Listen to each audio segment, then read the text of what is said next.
ओम नमो भगवते वासुदेवाय। ओम नमो भगवते वासुदेवाय। ओम नमो भगवते वासुदेवाय।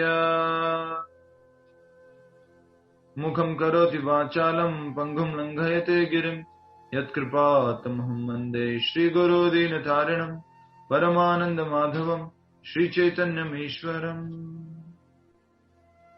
हरे कृष्ण। आज की कथा जो है प्रभुपाद जी जिसको ऑफिस कहते हैं और वो है मुंबई से हो रही है। आप सभी का बहुत बहुत स्वागत है। मुंबई वासियों का हार्दिक स्वागत है। श्रीमद् भगवद गीता के इस महत्वपूर्ण अध्याय जिसका नाम है ध्यान योग, इसको समझने का प्रयास कर रहे हैं और इसमें आज हम श्लोक संख्या 4 तक पहुंचे हैं। श्लोक संख्या 1 में भगवान ने योगी और सन्यासी के बारे में बताया। श्लोक संख्या 2 में भगवान ने जो योगी है वो बिना त्याग के नहीं रह सकता, इस बात को बताया कि सन्यास या त्याग योग का एक भाग है, महत्वपूर्ण है। फिर उसके बाद में कल जो हमने तीसरा श्लोक पढ़ा था उसमें हमने समझा था कि कौन बताएगा क्या समझा था कल तीसरे श्लोक में? यस, हरे कृष्ण। योग की, हरे कृष्ण प्रभु जी, योग की सीढ़ी के आरूढ़ होकर कैसे, आरूढ़ तक कैसे पहुंचा जाता है? यस, आरुरुक्ष और योगारूढ़, बहुत सुंदर बात आपने आरूढ़ और आरुरुक्ष इस चीज को हमने समझा था, जो अष्टांग योग पद्धति का एक बहुत बड़ा भाग है। अष्टांग योग पद्धति के बारे में ही ज्यादातर इस अध्याय में बताया गया है और आज हम बहुत ही महत्वपूर्ण 2 श्लोकों को करने का प्रयास करेंगे। श्लोक संख्या 4 और श्लोक संख्या 5। योगा रूढ़ क्या होता है और योगा आरुरुक्ष क्या होता है, मैं पूछना चाहूंगा विनीता जी से। विनीता जी बताएंगे आरुरुक्ष और योगारूढ़ क्या होता है। आरुरुक्ष मतलब वो शुरुआत का पार्ट है और आरुरुढ़ मतलब वो भक्ति योग के करीब आ जाते हैं। यस, भक्ति योग के करीब आ जाते हैं। आरुरुक्ष का अर्थ है शुरुआती स्टेज, किसमें? अष्टांग योग में शुरुआत किया है। रुक्ष, आरुरुक्ष, शुरुआत किया है। आरूढ़ मतलब कि वो अंतिम स्टेज तक पहुंच चुके हैं। उसी बात को यहाँ पर आज बताया जा रहा है। कल हमने समझा कि जो अभी नया नया है, नौसिखिया है, उसके लिए कर्म करना जरूरी है, उसको कर्म करना ही चाहिए। भौतिक कर्म में भी करते करते साथ में योग का अभ्यास करना चाहिए। अष्टांग योग की बात हो रही है। और जो योगा आरूढ़ है उसको जो है भौतिक कार्य नहीं करने चाहिए। भौतिक कार्य वो त्याग देता है, वो सारे कार्य आध्यात्मिक कार्य करता है। आज उसी योगा आरूढ़ स्थिति के बारे में श्लोक संख्या 4 में बताया जाएगा। उसके बाद में 5 नंबर में वेरी वेरी वेरी इंपॉर्टेंट श्लोक, ऐसी हमारे शरीर की जो बनावट है, शरीर में जो मन एक बहुत महत्वपूर्ण भूमिका निभाता है, उस मन के बारे में पूरी साइंस, पूरा विज्ञान जो भगवान है बताने वाले हैं। और आज पूरी दुनिया में अगर भौतिक रूप से भी कहें, जितनी भी बीमारियां हैं, शारीरिक बीमारियां ज्यादा ना होकर के आजकल मानसिक बीमारियां बहुत ज्यादा है। इवन शारीरिक बीमारियों के आने का कारण जो है मानसिक स्थिति हो जाती है। तो मन एक बहुत बड़ी भूमिका निभाता है। लोग आजकल डिप्रेशन में है, टेंशन में है। आजकल इतना बड़ा एक मार्केट खुल गया है और उस मार्केट का नाम है कोचिंग करना, काउंसलिंग करना, बड़े बड़े मोटिवेशनल सेमिनार रखना। बहुत बड़ा मार्केट है, उसकी फीस होती है वहां जाने का, उस प्रोग्राम को अटेंड करने का, काउंसलिंग लेने का। राइट? क्यों? क्योंकि लोग मन से बहुत परेशान हैं। तो वो श्लोक संख्या 5 में हम समझेंगे। शुरुआत करते एक छोटी से बात से। कोई तन दुखी, कोई मन दुखी, धन बिन रहत उदास, थोड़े थोड़े सब कोई दुखी, सुखी राम के दास। अरे वो यही सबसे महत्वपूर्ण है। जो भगवान का दास है वो सुखी है, क्योंकि न तो वो, पहले श्लोक में याद कीजिए, न तो वो मुक्ति की इच्छा करता है, न ही सिद्धि की इच्छा करता है, न ही भौतिक भुक्ति की भोग की इच्छा करता है। वो तो इवन मुक्ति तक की भी इच्छा नहीं करता। इसलिए क्या बोला गया है, न धनम न जनम न सुंदरीम कविताम वा जगदीशतामये मम जन्मनि जन्मनि ईश्वरे भवताद भक्तिर अहेतु कित्वयी, ये कहा गया है। और आपने ये श्लोक याद कर लिया होगा, बहुत जरूरी है ये वाला श्लोक। छठे अध्याय के पहले श्लोक के पहले तात्पर्य में ही ये श्लोक दिया गया है। चैतन्य महाप्रभु की 8 शिक्षा है, उसके अंतर्गत है ये। श्लोक संख्या 4 दोहराएंगे। अगर मुझे मेरी स्पीड स्लो रखनी है बोलने में तो बता सकते हैं, या ठीक चल रहा है तो ऐसे हम कंटिन्यू कर सकते हैं। हरे कृष्णा। श्लोक संख्या 4 अध्याय 6 ध्यान योग। दोहराइए श्लोक को। यदा हीनेन्द्रियार्थेषु न कर्मसु अनुसज्जते सर्वसंकल्प सन्यासी योगारूढ़ तदोच्यते। एक बार और। यदा हि नेन्द्रियार्थेषु न कर्मसु अनुसज्जते सर्वसंकल्प सन्यासी योगारूढ़स्तदोच्यते। यस, विनोद अग्रवाल जी श्लोक का उच्चारण कीजिए।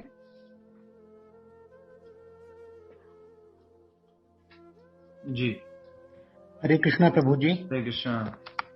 यदा हि नेन्द्रिय आर्थेषु न कर्मस्वनुज्जते सर्वसंकल्प सन्यासी योगारूढ़ उस्तद उच्यते। उच्यते, तो इसमें किसे योगारूढ़ कहा जाता है उसकी परिभाषा दी गई है। योगा आरूढ़ के क्या लक्षण हैं वो यहाँ पर बताया जा रहा है। योगा आरूढ़ जैसे अष्टांग योग है, तो उसमें वो समाधि तक पहुंच गया है, ध्यान तक पहुंच गया है, उस व्यक्ति के क्या लक्षण हैं जो यहाँ पर भगवान कृष्ण बता रहे हैं।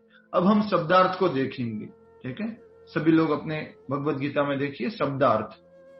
यदा जब, ही निश्चय ही, ना नहीं, इंद्रिय अर्थेषु इंद्रिय तृप्ति में, ना कभी नहीं, कर्मसु सकाम कर्म में, अनुसज्जते नियत रहता है, सर्व संकल्प समस्त भौतिक इच्छाओं का, सन्यासी त्याग करने वाला, योग आरूढ़ योग में स्थित, तदा उस समय, उच्चते कहा जाता है।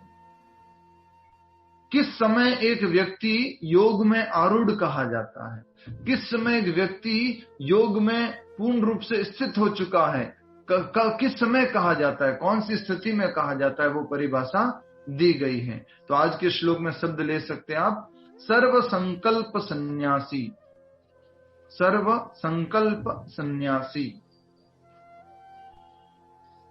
सर्व संकल्प सन्यासी जो हमारा कीवर्ड है आज का, सर्व संकल्प सन्यासी। अब हम अनुवाद की तरफ पढ़ रहे हैं। अनुवाद तथा तात्पर्य श्रील प्रभुपाद द्वारा। श्रील प्रभुपाद की जय। अनुवाद दोहराएंगे, प्लीज रिपीट। जब कोई पुरुष समस्त भौतिक इच्छाओं का त्याग करके न तो इंद्रिय तृप्ति के लिए कार्य करता है और न सकाम कर्मों में प्रवृत्त होता है, तो वह योगारूढ़ कहलाता है। कल हमने योगारूढ़ के बारे में समझा था कि योगारूढ़ व्यक्ति के लिए मीन्स क्या है, कारण क्या है, आगे बढ़ने का साधन क्या है। तो उसके लिए बोला गया था समस्त भौतिक क्रियाओं का त्याग। उसी प्रकार से आज भी यही बोला गया है, यदा ही न इंद्रियार्थेषु, जो इंद्रियों में अर्थ नहीं रखता है, जो भौतिक इच्छाओं में इंद्रिय तृप्तियों में भाग नहीं लेता है, और दूसरा सकाम कर्मों में प्रवृत्त नहीं होता है, न कर्मसु अनुसज्जते। अनुसज्जते मतलब निरत रहता है, उसमें लगा नहीं रहता। किसमें? भौतिक कामों में। किसके लिए बोला गया है? योगा आरूढ़ के लिए। इसमें हमारी भक्ति परक समझ क्या होगी कि जो भक्ति में शुद्ध भक्ति तक पहुंच चुका है वो व्यक्ति भी क्या नहीं करेगा? भौतिक कार्य नहीं करेगा, इंद्रिय तृप्ति नहीं करेगा। ये कहा जा रहा है। यहाँ पर सिंपल सी परिभाषा दी गई है योगा आरूढ़ की। आरूढ़ जैसे होता है ना, घोड़े पे आरूढ़ हो गए, कुर्सी पे आरूढ़ हो गए, तो ये आरूढ़ होने से क्या अर्थ है? सवार होना, उसमें इस स्थिति पर पहुंच जाना। ठीक है, एक बार फिर से समझा रहा हूं। जब कोई पुरुष समस्त भौतिक इच्छाओं का परित्याग करके न तो इंद्रिय तृप्ति के लिए कार्य करता है, मुझे ये देखना है, मुझे ये खाना है, मुझे ये सुनना है, मुझे इससे मिलना है, मुझे इधर जाना है, इन इंद्रिय तृप्ति के कार्य नहीं करता है, और न सकाम कर्मों में प्रवृत्त होता है कि मैं ये काम करूंगा तो मुझसे ये मिलेगा, ये करूंगा तो इससे ये मिलेगा, ऐसे भौतिक कार्यों में भी वो नहीं हो लगता है, तो वह योगारूढ़ कहलाता है। ठीक है, हरे कृष्णा। योग स्थित या योगा आरूढ़, सिंपल सी परिभाषा है। अब हम तात्पर्य की तरफ आगे बढ़ेंगे। तात्पर्य श्रील प्रभुपाद द्वारा। जय श्रील प्रभुपाद। तात्पर्य, जब भगवान की दिव्य प्रेमा भक्ति में पूरी तरह, जब मनुष्य भगवान की दिव्य प्रेमा भक्ति में पूरी तरह लगा रहता है तो वह अपने आप में प्रसन्न रहता है। इसका उल्टा कीजिए, अगर अपने आप में प्रसन्न रहना है तो क्या करना होगा? भगवान की दिव्य प्रेमा भक्ति में लगा रहना होगा। हरे कृष्णा कृष्ण कृष्ण हरे हरे, हरे रामा राम राम हरे हरे। तो अगर हम भगवान की दिव्य प्रेमा भक्ति में लगे रहेंगे तो हम अपने आप में ही आनंद में रहेंगे, प्रसन्न रहेंगे। हमें कोई विचलित नहीं कर पाएगा, कोई इंद्रिय विषय विचलित नहीं कर पाएगा, क्योंकि कौन सी भक्ति है ये? बोलिए, कौन सी भक्ति है? प्रेमा भक्ति है। ये साधना भक्ति नहीं है। साधना भक्ति में तो विचलित हो सकते हैं, क्योंकि वो कौन सी स्टेज है? शुरुआत की स्टेज है। लेकिन साधना भक्ति में भी हम ध्यान अर्थात भगवान का नाम जप करना शुरू कर देते हैं। ठीक है,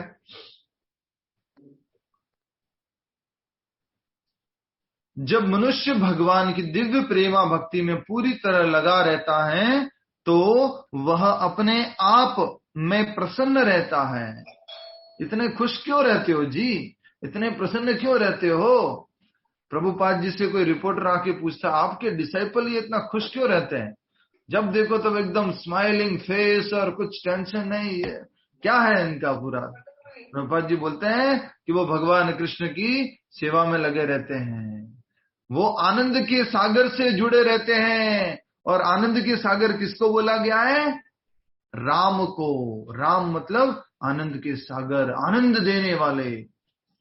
तो राम से जुड़े हुए हैं, भगवान कृष्ण से जुड़े हुए हैं, इसलिए हमेशा आनंद में रहते हैं।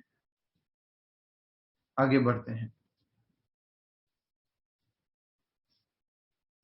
अन्यथा इंद्रिय तृप्ति में लगना ही पड़ता है, क्योंकि कर्म किए बिना कोई नहीं रह सकता। तो अगर हम भगवान की दिव्य प्रेमा भक्ति में नहीं लगे हुए हैं, भक्ति में नहीं लगे हुए, तो हम इंद्रिय तृप्ति में, इंद्रिय कार्यों में तो लगे ही रहेंगे, क्योंकि बिना कर्म किए हुए तो कोई भी नहीं रह सकता। क्या बताते भगवान? नहीं कश्चित क्षणमपि जातु तिष्ठति अकर्म कृत। एक क्षण भी व्यक्ति बिना कर्म किए हुए तो नहीं रह सकता है। भले शरीर से कर्म नहीं कर रहा, आज मैं कुछ कर्म नहीं करूंगा लेकिन कहां से कर्म कर रहा है? मन से कर्म कर रहा है। जैसे बड़े बड़े व्यक्ति होते हैं, अभी हम यहाँ पर बैठे हैं, भारत के बहुत ही गणमान्य व्यापारी, बहुत ही फेमस व्यापारी, स्टॉक मार्केट के श्री आनंद राठी जी, उनके ऑफिस में बैठे हैं। तो आनंद राठी जी के ऑफिस में से हम ये चर्चा कर रहे हैं, तो हम बात कह रहे थे कि वो अपने ऑफिस में बैठे रहते हैं और पूरा सब जगह क्या चलता रहता है? काम चलता रहता है। वो तो बहुत ज्यादा कोई फिजिकल काम नहीं करते हैं, वो मेंटल काम करते हैं, मन से काम करते हैं। उसी प्रकार से दुनिया में हर कोई व्यक्ति को कर्म तो करना ही है। अगर वो भगवान की प्रेमा भक्ति में नहीं लगा हुआ है तो वो किसी न किसी प्रकार के इंद्रिय तृप्ति कार्यों में, भौतिक कार्यों में, माइंड के पास दो ही ऑप्शन है, मन है ना, उसके पास दो ही ऑप्शन है, या तो कृष्ण की सेवा या माया की सेवा, या तो भगवान की सेवा कर ले या माया की सेवा कर ले। तो ये मन जो है, या तो माया की सेवा मतलब इंद्रिय तृप्ति में लगा रहेगा, या तो भगवान की तृप्ति में लग जाए या इंद्रिय तृप्ति में लग जाए, तीसरा ऑप्शन नहीं है। ठीक है प्रभु जी, हम परिवार वालों की सेवा करते हैं, वो क्या है? वो भी हमारा ही इंद्रिय तृप्ति है। कैसे? वो हमारा एक्सटेंडेड फैमिली है, वो हमारा एक्सटेंडेड बॉडी है, वो हमारा एक्सटेंडेड सेल्फ है। नेक्स्ट, बिना कृष्ण भावनामृत के मनुष्य सदैव स्वार्थ में तत्पर रहता है। सिंपल, इस दुनिया में हर कोई व्यक्ति क्यों काम कर रहा है? क्योंकि उसके मन में क्या है? स्वार्थ है, और स्वार्थ के पीछे कोई भी कार्य करता ही रहता है, करता ही रहता है। जब वो भगवान की सेवा करेगा तो वो स्वार्थ की भावना से दूर हो जाएगा। बट अब यहां पर एक इंपॉर्टेंट स्वार्थ वाला पॉइंट पूछ लेता हूं आप सभी से, वास्तविक स्वार्थ किसमें है? स्मिता पटेल माता जी, वास्तविक स्वार्थ किसमें है? वास्तविक स्वार्थ किसमें है? हरे कृष्ण प्रभु जी, मैं कृष्ण का अंश हूँ उसके। वास्तविक स्वार्थ है स्वार्थ गतिम ही विष्णु हो, विष्णु की प्रसन्नता, कृष्ण की प्रसन्नता, इसमें हमारा वास्तविक स्वार्थ है। क्यों? क्योंकि शरीर का जो भी कार्य करेंगे उससे हम मुक्त नहीं होने वाले हैं, बंधन में रहने वाले। वास्तविक स्वार्थ किससे किसको कहेंगे? जो आत्मा का है, जो आत्मा का स्वार्थ है, आत्मा का कार्य है, वो वास्तविक स्वार्थ है। बाकी तो सब झूठा है, फॉल्स है। ये बहुत ही इंपॉर्टेंट हमें बात समझना है। लोग समझते हैं अधिक धन कमा लूं, अधिक जो है नाम कमा लूं, अधिक गाड़ियां ले लूं, बड़े बड़े बंगले बना दूं और बहुत जगह नाम कर लूं, ये स्वार्थ है। इससे भी ऊपर का स्वार्थ क्या है? जो आत्मा का स्वार्थ है, वो है आध्यात्मिक स्वार्थ। ठीक है, इसलिए यहां कहा जा रहा है कि पूरी दुनिया में सदैव सब लोग स्वार्थ में तत्पर रहते हैं, किंतु कृष्ण भावना भावित व्यक्ति कृष्ण की प्रसन्नता के लिए सब कुछ करता है, फलतः वह इंद्रिय तृप्ति से पूरी तरह विरक्त रहता है। हरि बोल। कृष्ण भावना भावित व्यक्ति अपने सारे कार्य को कृष्ण कॉन्शियसनेस में, भगवान कृष्ण की प्रसन्नता करने के लिए कर रहे हैं। पिछले 3 श्लोकों से रेगुलर ये शब्द आ रहा है। क्या? हमारे मनुष्य जीवन का लक्ष्य क्या है? बोलो क्या है? कृष्ण को प्रसन्न करना, कृष्ण को प्रसन्न करना, कृष्ण को स्माइल कराना। यही मनुष्य जीवन का उद्देश्य है।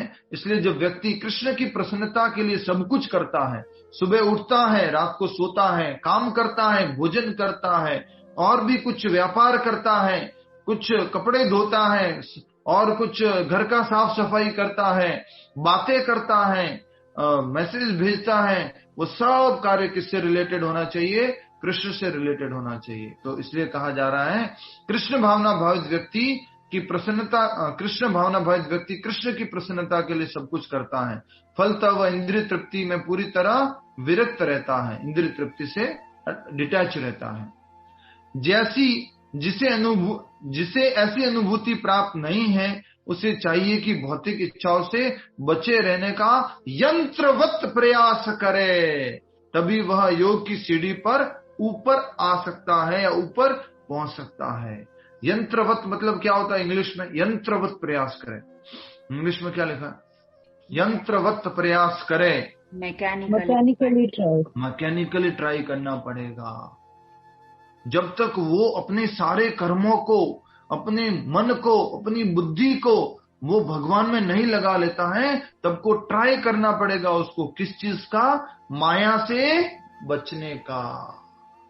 लिखा हुआ है यहां पर। उसे चाहिए कि भौतिक इच्छाओं से बचे रहने का यंत्रवत प्रयास करना चाहिए। हो बॉम्बे बॉम्बे तो माया की नगरी है, थोड़ा बच के रहना पड़ेगा इधर, तो उसको यंत्रवत प्रयास करना पड़ेगा। टीवी, अभी टीवी देखेंगे तो गड़बड़ हो जाएगा, कुछ ना कुछ इनपुट चला जाएगा मन में, ओ नहीं टीवी नहीं देखना है, ओ भगवान को भोग लगा हुआ भोग प्रसाद नहीं है तो हम नहीं खाना है। यंत्रवत, इसको बोलते हैं मैकेनिकली प्रयास। इसको बोलते हैं कि जो योगा आरूढ़ पर नहीं है, जो योगा आरुरुक्ष है, उसको यंत्रवत प्रयास करना चाहिए। इसलिए भक्त को हमेशा माया से डर के रहना चाहिए, बच के रहना चाहिए। हम प्रेमा भक्ति के स्टेज पर नहीं हैं, अभी हम कौन से स्टेज पर हैं? साधना भक्ति पर। किसी भी समय माया आकर्षित कर सकती है। हमारे में से एक डिवोटी जुड़े हुए हैं और उनके ससुर जी, बोल दो, हाँ ससुर जी बोलेंगे, उदाहरण के लिए बोल रहा हूं, बुरा मत मानिएगा।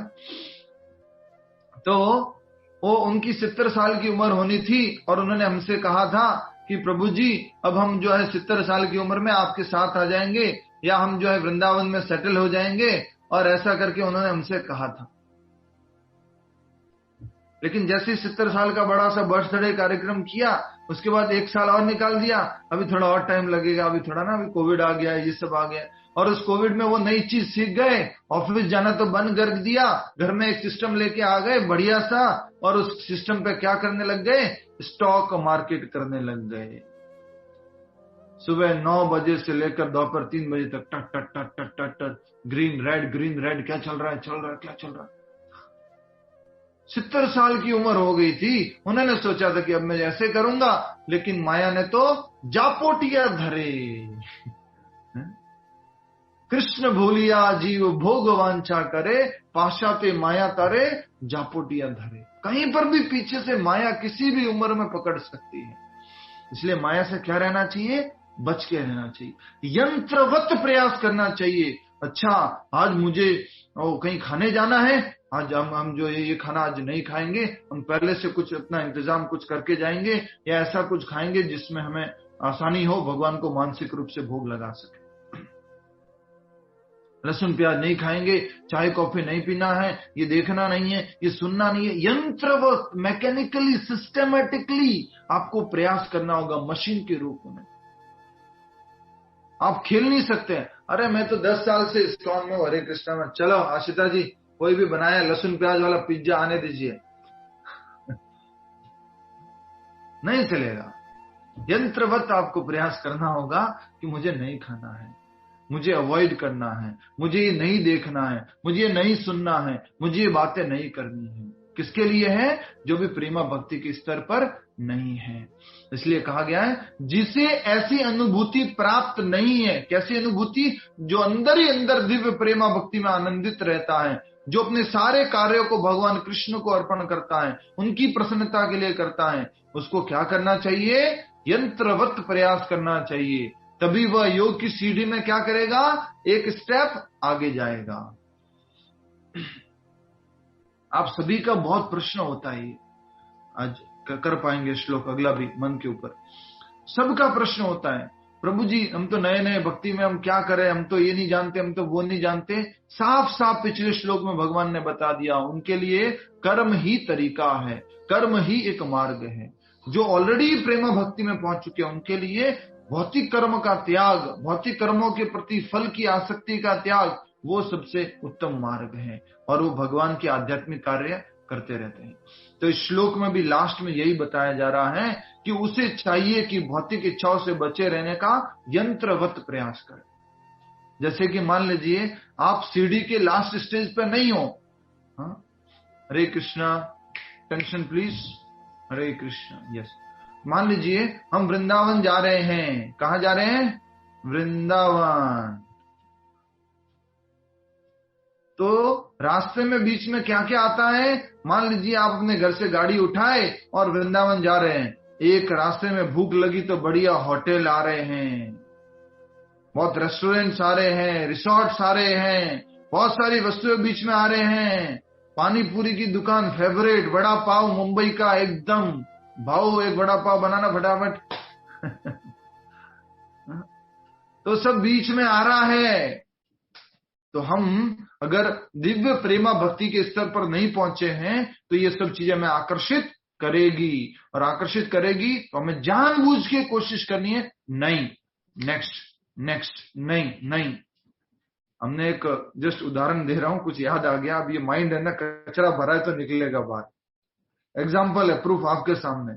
एक कोई मूवी देखा था, आज से कॉलेज में पढ़ते थे 2006, 7, 8 में आई थिंक। वो मूवी का नाम मुझे याद है, आई थिंक वेलकम। उसमें उदय भाई, नाना पाटेकर, उसको जब भी गुस्सा आता था तो ऐसा बोलता था, उदय भाई कंट्रोल कंट्रोल, उदय भाई कंट्रोल कंट्रोल, राइट। वैसे ही हमारे जो मन से इच्छाएं आती हैं उनके ऊपर हमें धीरे धीरे नियंत्रण करना है, जानबूझ के नियंत्रण करना है, ठीक है। इसलिए इसको क्या बोला गया है, इस लाइन को अंडरलाइन करेंगे। आपके क्विज में प्रश्न आएगा, जो एक नौसिखिया भक्त हैं, जो भी नया नया भक्ति करने लगा है, उसको माया से कैसे बचना चाहिए? तो उत्तर होगा, यंत्रवत तरीके से प्रयास करके, यंत्रवत तरीके से, मैकेनिकली, मशीन रूप से, प्रॉपरली, सिस्टमेटिकली उसको प्रयास करके बचना चाहिए, ठीक है। ये आपके लिए प्रश्न है। आगे बढ़े, श्लोक संख्या 5, बहुत ही महत्वपूर्ण श्लोक है, मन के ऊपर है। और ये मन, आपको एक मैं सिंपल सी बात करता बता देता हूं कि कितना महत्वपूर्ण है ये मन। इस बात को समझ लो, उसके बाद आपको इस श्लोक की महत्वता समझ में आ जाएगी। ध्यान से सुनिए, लिख लिया है आपने, अब सुन लीजिए, कितना महत्वपूर्ण है ये मन। प्रभु जी सॉरी, 1 मिनट, क्वेश्चन रिपीट कर देंगे।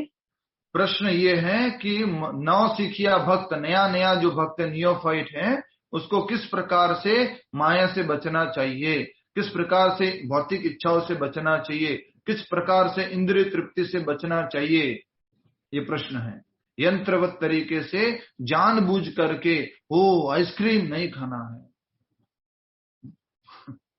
जैसे मान लीजिए किसी को वेट लॉस करना है, ठीक है, अभी वेट लॉस करना है, थोड़ा ज्यादा बढ़ गया है, थोड़ा सा फैट कम करना है, और उसको इंस्ट्रक्टर ने बोल दिया है कि ये नहीं खाना है, ये नहीं पीना है, ऐसा कुछ बता दिया है, तो वो उसको खुद जानबूझ के ध्यान रखना होगा, नहीं ये मेरा डाइट में नहीं है, मुझे ये नहीं खाना है, ये मुझे नहीं पीना है, खुद से यंत्रवत तरीके से, सिस्टमेटिक तरीके से। फिर क्या होगा, उसका एक स्टेप आगे पर जाएगा, सीढ़ी पर जाएगा वो, नेक्स्ट उसका एक लेवल का फैट कम हो जाएगा। उसी प्रकार से योगाभ्यास में, भक्ति में, हम जब साधना भक्ति प्रॉपरली सिस्टमेटिकली प्रैक्टिस करेंगे तो नेक्स्ट स्टेज पे जाएंगे, और फिर वो आएगी रागानुगा भक्ति, फिर भाव भक्ति, और फिर प्रेमा भक्ति। तो हम सीढ़ी पे स्टेप बाय स्टेप आगे बढ़ सकते हैं, ठीक है। एक और लास्ट प्रश्न का उत्तर दे देता हूं, आपका प्रश्न कई बार आ जाता है कि मीराबाई की भक्ति है, राधा रानी की भक्ति है, वो लोग तो भगवान का नाम माला पे गिन के नहीं करते थे,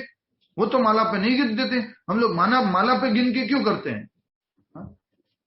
16 माला करो, 108 बार मोती घुमाओ, ये क्या है? भगवान छप्पर फाड़ के दे रहा है, भगवान इतना पूरा कृपा कर रहे हैं, हम गिन करके क्यों कर रहे हैं? उसका उत्तर उसी के प्रश्न में ही है। हम मीराबाई के स्तर पर नहीं है, हम राधा रानी के स्तर पर नहीं है, हम शुद्ध प्रेमा भक्ति के स्तर पर नहीं है, हम साधना भक्ति के स्तर पर है। और साधना भक्ति का अभ्यास करते करते हम अगली सीढ़ी पर जाएंगे। हाँ जी, यस, कुछ कह रहे थे माता जी? प्रभु जी कुछ सुना ही नहीं दिया, आप दूसरी बार बोलिए ना। कुछ सुना ही नहीं दिया, ब्रेक हो गया, ओके। तो हम राधा रानी के या मीराबाई के या शुद्ध भक्ति के स्तर पर नहीं है कि माला नहीं करेंगे। माला करने से हम ये साधना भक्ति है, और साधना भक्ति करते करते करते करते नेक्स्ट स्टेज पर पहुंचेंगे। नियम का पालन करते करते हम रागानुगा भक्ति पर पहुंचेंगे। तो हमें माला पर जप करना बहुत जरूरी है। हमारा मन अभी पूरी तरह से कृष्ण में लगा नहीं है। अभी तो माला करते करते भी कुछ याद आ जाता है, हरे कृष्ण कृष्ण कृष्ण हरे हरे, हरे राम राम राम हरे हरे। अच्छा, वो बाघ सिंह जी से मिलना था ना, कितने बजे मिलना है? हरे कृष्ण कृष्ण कृष्ण हरे हरे, हरे राम राम। तो ऐसे माला करते करते भी बीच में मन चला जाता है, और हम कहते हैं कि माला पे नहीं करेंगे। मैं आपको लिख के देता हूँ, बीच में फोन आ जाता है या डोरबेल बज जाती है, ये भी एक तरह का डिस्ट्रैक्शन है। मैं आपको एक तरीका बताता हूँ, कभी ट्राई करना आप। मैं पहले भी बता चुका हूँ कि आप गाड़ी में बैठना और सोचना कि मैं ऑफिस जा रहा हूं या कहीं तक जा रहा हूं, आप गाड़ी में बैठ के आप जा रहे हो, और कोशिश करना बिना माला के मैं भगवान कृष्ण का चिंतन करता रहूंगा, बोलते रहूंगा हरे कृष्ण कृष्ण कृष्ण हरे हरे, हरे राम राम राम हरे हरे, बिना माला के, बिना गिने, हाथ पे भी नहीं गिनना है। आपको गारंटी से कहता हूं, मैं पूरा प्रमाण के साथ कहता हूं, आप 1-2 मिनट भी पूरी तरह नहीं कर पाएंगे। सही कह रहे प्रभु जी आप। ऐसा ये मन है। तो हम बात आज उसी राधा रानी के प्रेम को देखकर रुक्मणी भी हैरान रह गई थी कि इतना प्रेम, इतना गहरा प्रेम, रुक्मणी को भी उसने आश्चर्यचकित कर दिया था। बहुत सुंदर। तो अभी हम बात कर रहे हैं मन की, और मन क्या है, एक सिंपल बात बताऊंगा, उससे आपको पूरी तरह से मन की वैल्यू समझ में आ जाएगी। ये मन आपको गोलोक वृंदावन लेके जा सकता है, और यही मन आपको जो है नरक में लेके जा सकता है। सिंपल सोचिए, मन इतना शक्तिशाली है, मन के पास इतनी ताकत है। अब सोच सकते हैं कि मन को कितना इंपॉर्टेंट है नियंत्रण करना। तो भगवान कृष्ण अगले कुछ श्लोकों में मन के ऊपर बात करने वाले हैं। आइए हम श्लोक संख्या 5 से समझते हैं। श्लोक संख्या 5 बहुत ही महत्वपूर्ण श्लोक है, दोहराएंगे। उद्धरेत आत्मानम आत्मानम नात्मानम अवसादेत आत्मैव हि आत्मनो बंधुरात्मैव रिपुरात्मनः। एक बार और, इसमें सब जगह आत्मा शब्द उपयोग किया गया है, ठीक है, अच्छे से समझिएगा। उद्धरेत आत्मनाम आत्मानम न आत्मानम अवसादेत आत्मैव हि आत्मनो बंधुरात्मैव रिपुरात्मनः। श्लोक उच्चारण कीजिए गीता तेजानी जी। यस, उच्चारण कीजिए। हरे कृष्ण प्रभु जी।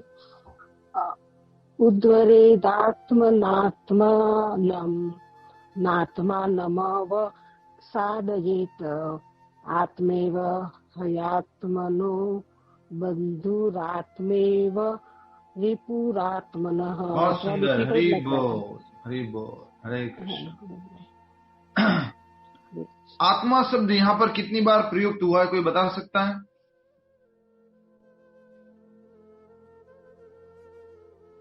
आत्मा शब्द कितनी बार प्रयुक्त हुआ है यहाँ पर?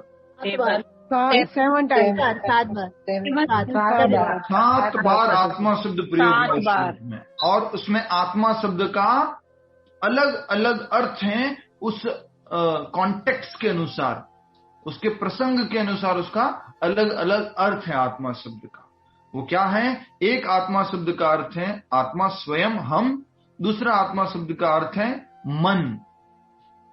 तीसरा एक और होता है, वो है बुद्धि। यहां पर 2 शब्द उपयोग किए गए हैं, पहला है मन और दूसरा है आत्मा। ये 2 शब्द हैं आत्मा के लिए। शब्दार्थ हमारे पीछे हमारे साथ साथ उच्चारण करेंगे शब्दार्थों को। यस प्रभु जी, ये श्लोक का टाइटल भी सेम रहेगा, मन शत्रु और मन दोस्त? हाँ, मैंने इसी श्लोक के लिए टाइटल दिया था।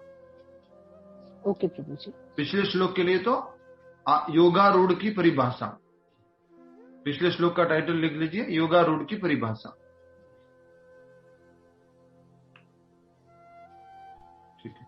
शब्दार्थ, उद्धरेत, उद्धार करे, आत्मना, मन से, आत्मानम, बद्ध जीव को, ना, कभी नहीं, आत्मानम, बद्ध जीव को, अवसादयेत, पतन होने दे, आत्मा, मन, एव, निश्चय ही निसंदेह, आत्मनः, बद्ध जीव का, बंधु, मित्र, आत्मा, मन, एव, निश्चय ही, रिपुः, शत्रु, आत्मनः, बद्ध जीव का। तो एक जगह आत्मा के लिए क्या शब्द उपयोग हुआ है? बद्ध जीव। और एक जगह आत्मा का अर्थ क्या उपयोग हुआ है? मन। और आपको जो श्लोक में 2 शब्द कैच करने वो क्या है? बंधु एंड रिपु। बंधु एंड रिपु। बंधु मतलब इशारा करके बताइए, फास्ट हरि बोल, एक्टिव फास्ट हरि बोल, हरि बोल। मित्र। हाँ, इशारा इशारा। बंधु मतलब बंधु के लिए ऐसे है, और रिपु दुश्मन। रिपु रिपु कैसे कैसे करेंगे? इशारा। दुश्मन है ये। मन ही हमारा मित्र है, मन ही हमारा शत्रु है, इस बात को यहाँ पर बताया जा रहा है। और मैं पहले ही बता चुका हूं, यही मन आपको गोलोक वृंदावन धाम लेके जा सकता है, और यही मन आपको क्या कर सकता है? डिग्रेड कर सकता है, आपको पशु योनि में भेज सकता है, आपको नरक योनि में भेज सकता है, आपको यहीं पर रख सकता है। प्रभु जी, आत्मा को मन क्यों बोला है? यस, संस्कृत में एक शब्द का उपयोग अभी हम आने वाला है आगे, उसको तात्पर्य में प्रभुपाद जी ने उत्तर दिया है आपका, उसको पढ़ेंगे। अनुवाद को दोहराएंगे। Please repeat the translation. अनुवाद दोहराइए। मनुष्य को चाहिए कि अपने मन की सहायता से अपना उद्धार करें और अपने को नीचे न गिरने दें। यह मनबद्ध जीव का मित्र भी है और शत्रु भी। हरि बोल। उद्धरेद, उद्धार करे, आत्मनाम, खुद का, आत्मनम, मन से, ना आत्मानम, नहीं होने दे, आत्मा का क्या? अवसादेत, पतन, नहीं होने दे।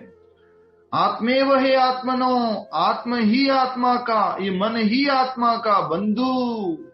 आत्मेव रिपुरात्मनः, और यही मन आत्मा का क्या है? शत्रु।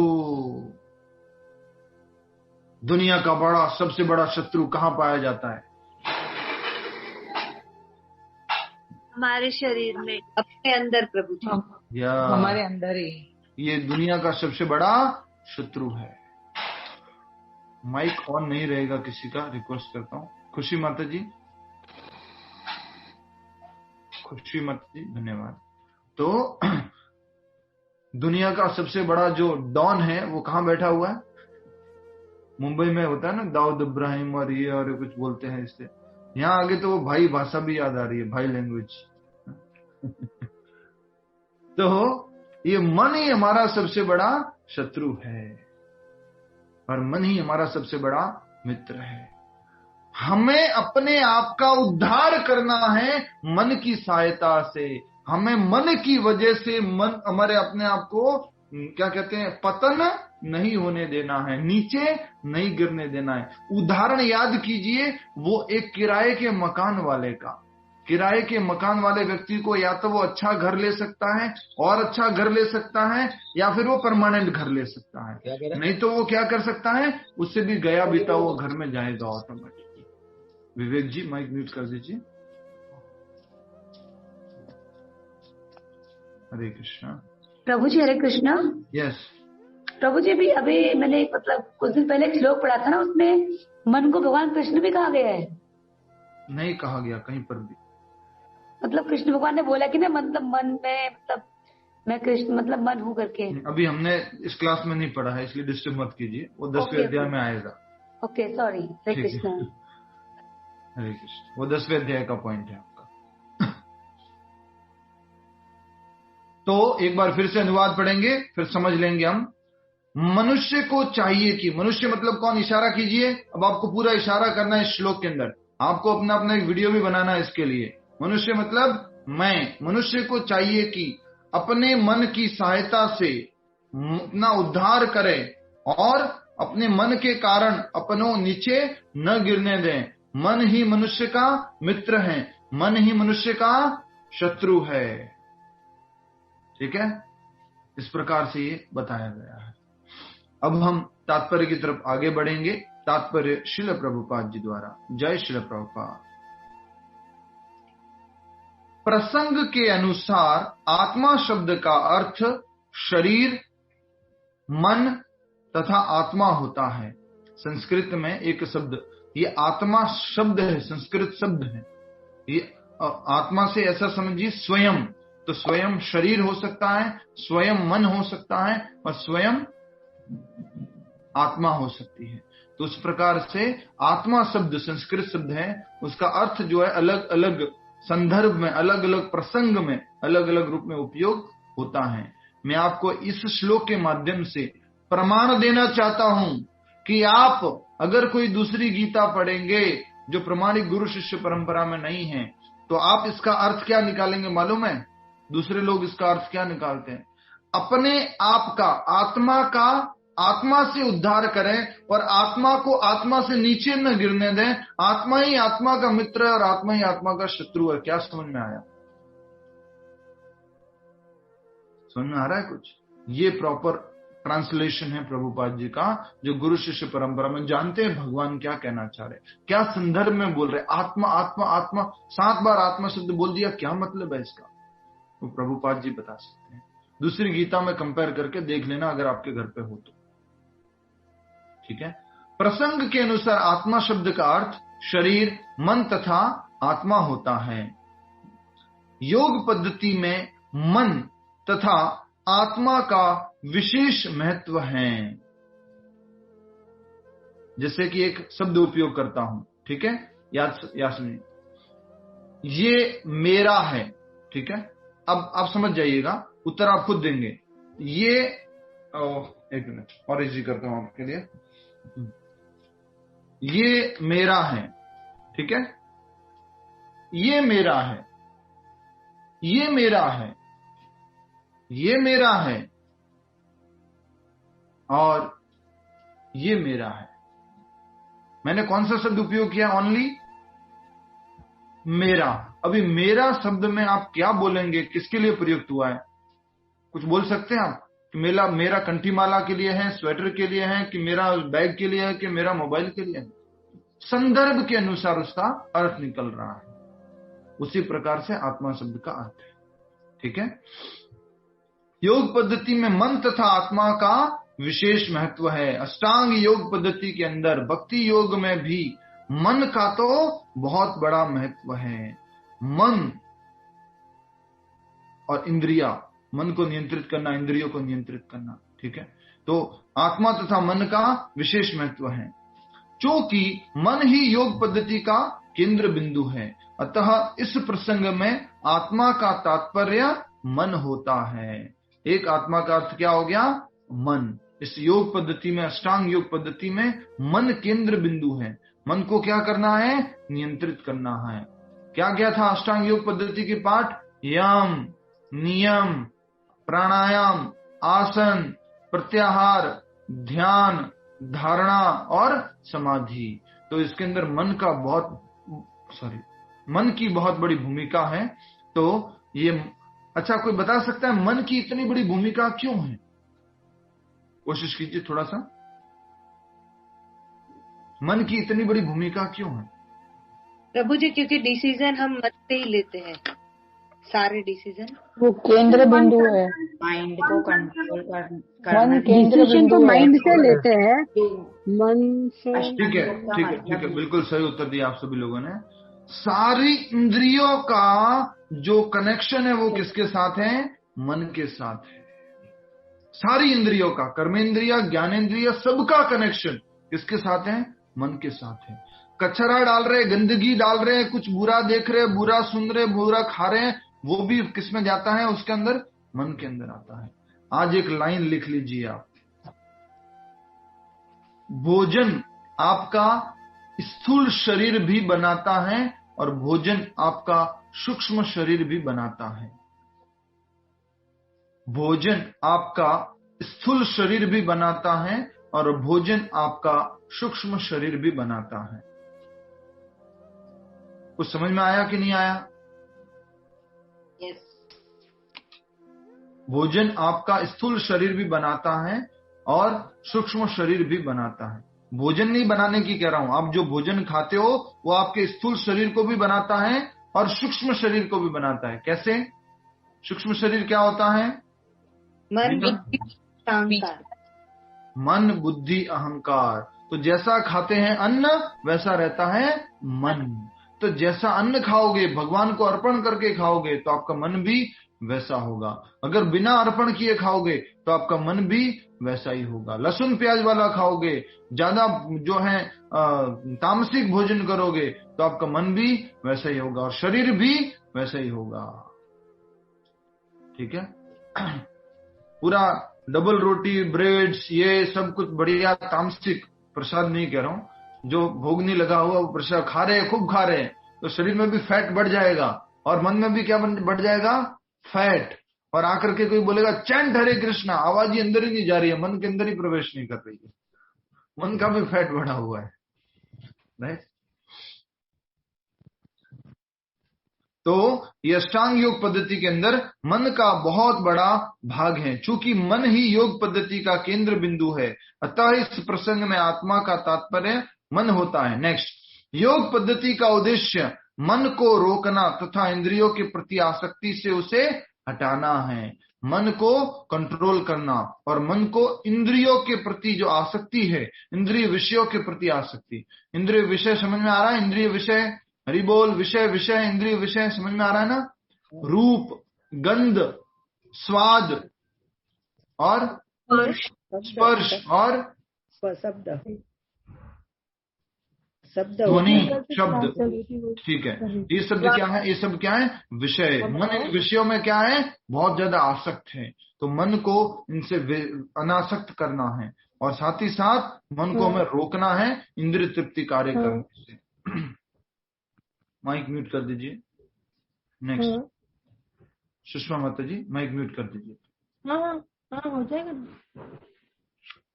सुषमा अजमेर माता जी, हरे कृष्णा। हाँ माइक म्यूट कर दीजिए। कुछ नहीं, व्हाट्सएप कर देगा वो मुझे, आरसी बस। हाँ बस। हाँ माता जी आप कर देना इनको व्हाट्सएप। माता जी वो नहीं रहा, बस एक वो नहीं रहा। अच्छा हो जाएगा, नेटवर्क स्लो होगा। देखिए क्लास में ना मैं इसलिए बोलता हूँ कि वीडियो ऑन करके बैठा करो। मैं भी कल से ऐसे ही क्लास लूंगा, वीडियो ऑफ करके।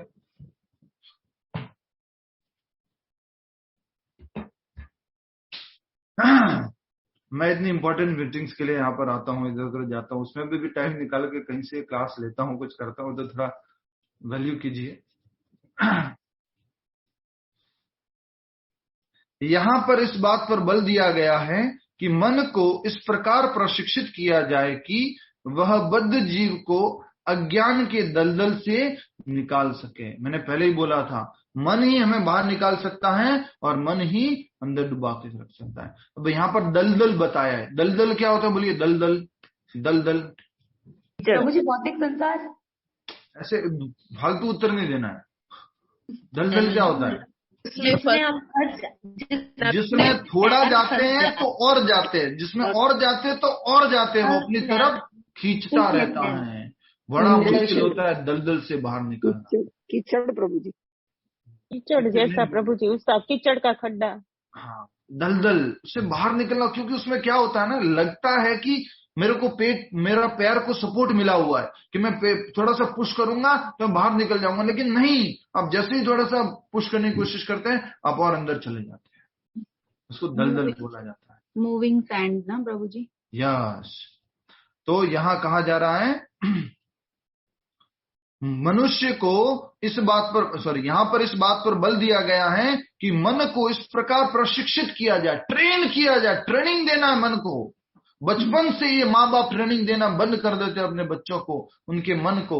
हमें ये ट्रेनिंग देनी होगी।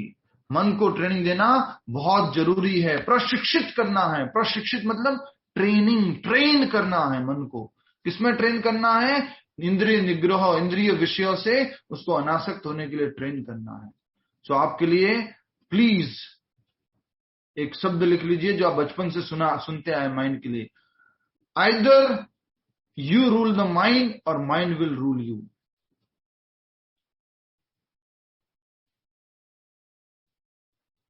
You rule the mind or mind will rule you. अगर आपने माइंड को कंट्रोल में नहीं किया तो ऑटोमेटिकली माइंड तो आपको रूल करने वाला ही है। वो तो ऑटो मोड पे, सिस्टम में, सिंपल सिस्टम में सेट हो गया है। यस प्रभु जी, कुछ बताऊं? मैं जब भी बच्चे छोटे थे तभी उनको पीडियाट्रिशियन डॉक्टर के पास लेके जाती, वहां मुंबई पंकज परीख के पास।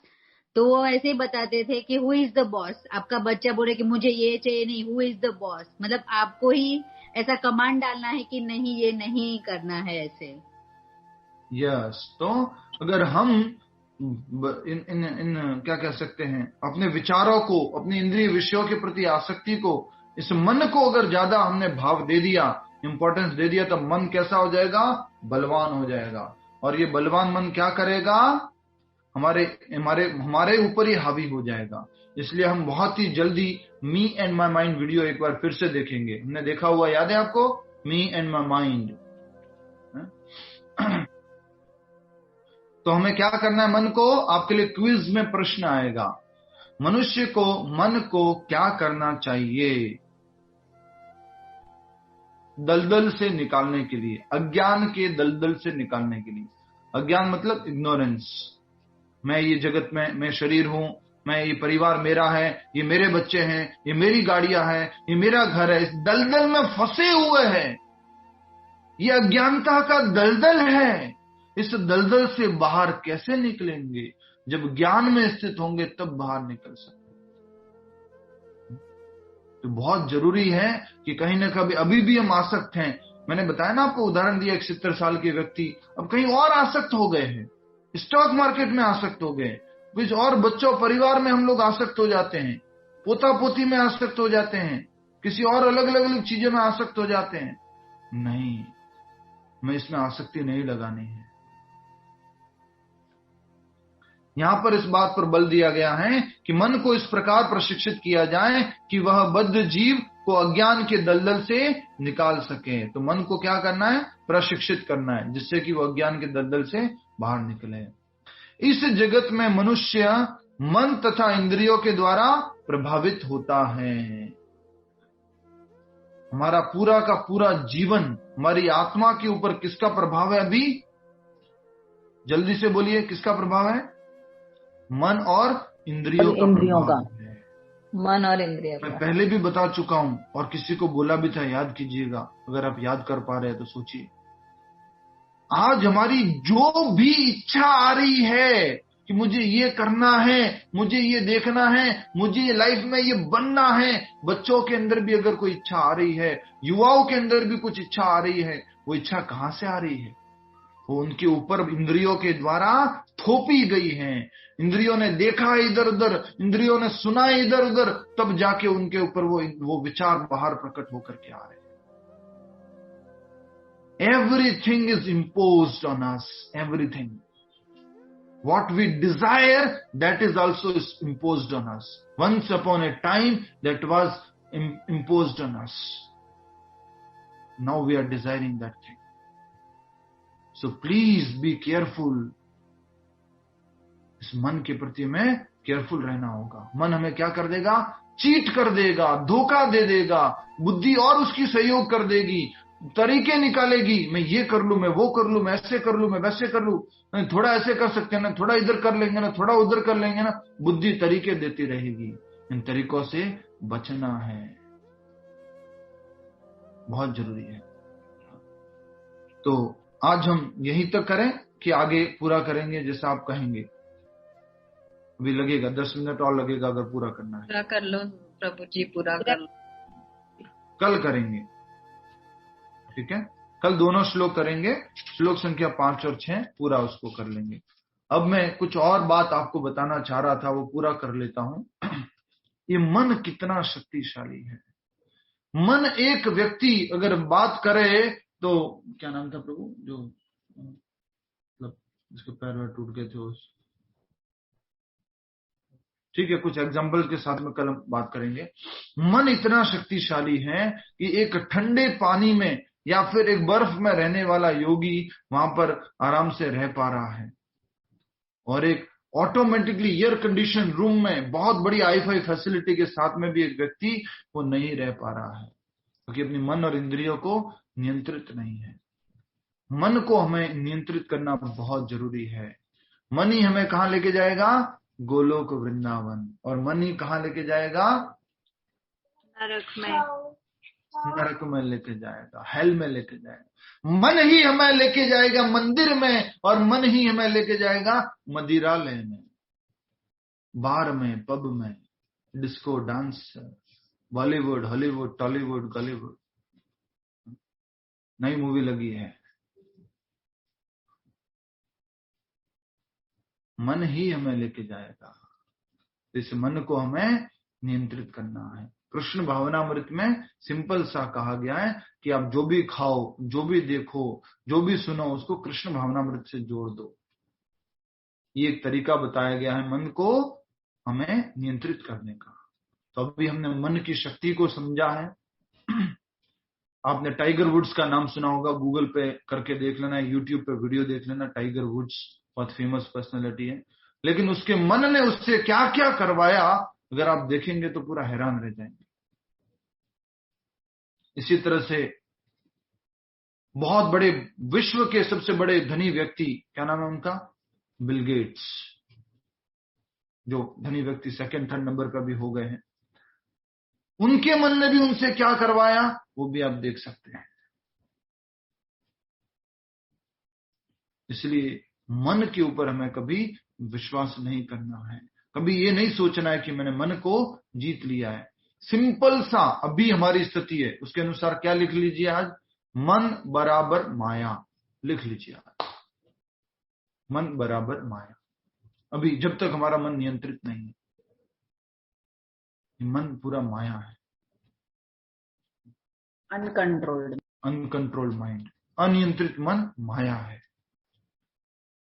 आई थिंक आशिता जी कहना चाह रहे हैं मेरा कंट्रोल्ड है, और आप ये डायरेक्टली मन को पूरा ऐसे क्यों बता दिए। हरे कृष्ण।